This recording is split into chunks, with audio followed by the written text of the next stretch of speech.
नमस्कार साथियों, आज के इस वीडियो में हम विश्लेषण करने वाले हैं राजस्थान हाई कोर्ट स्टेनोग्राफर 3 अप्रैल 2021 की भर्ती परीक्षा के द्वितीय पारी के बारे में।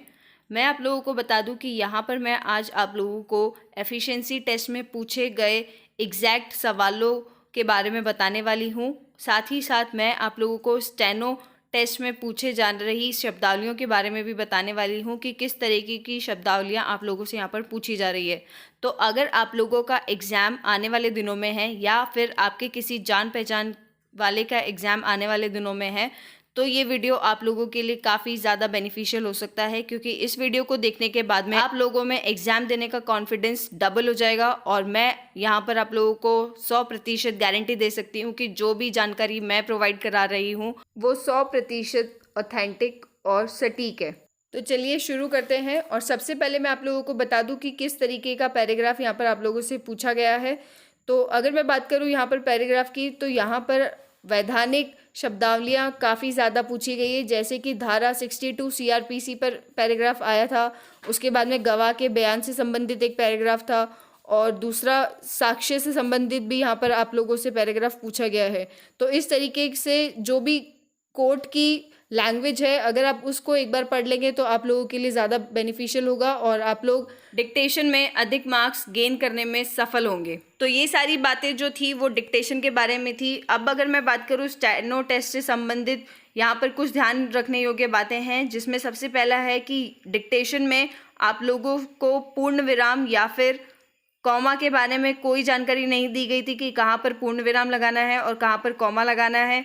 कानूनी शब्दों पर आधारित पूरा का पूरा पैराग्राफ आया था, तो आप उसकी प्रैक्टिस बहुत अच्छे से कर लें। साथ ही साथ अगर मैं बात करूँ तो टाइपिंग काफ़ी आराम से पूरी हो रही थी, यानी कि टाइपिंग के लिए काफ़ी ज़्यादा समय दिया गया था, परंतु डिक्टेशन लिखने में बच्चों को काफ़ी ज़्यादा सावधानी बरतनी है, क्योंकि उसमें बच्चों को काफ़ी ज़्यादा टाइम लग रहा है। तो डिक्टेशन में आप लोग जल्दी जल्दी करेंगे तो आप लोगों का पेपर टाइम से पूरा होने की संभावना रहेगी। तो ये तो था स्टेनो टेस्ट और टाइपिंग टेस्ट से संबंधित जानकारी। अब अगर मैं बात करूँ एफिशिएंसी टेस्ट के बारे में, तो यहाँ पर मैं आप लोगों को बिल्कुल सटीक क्वेश्चंस के बारे में बताने वाली हूँ जो एफिशिएंसी टेस्ट में आप लोगों से पूछे गए हैं। जिसमें पहला सवाल जो था वो पूछा गया था कि पेज का ओरिएंटेशन आप लोगों को लैंडस्केप करना था। सेकेंड सवाल जो था वो राइट मार्जिन चेंज करने के बारे में था। तीसरे सवाल में पूछा गया था कि हेडर में पेज नंबर डालने के लिए कहा गया था। चौथे सवाल में शब्द पर अंडरलाइन करने के लिए कहा गया था।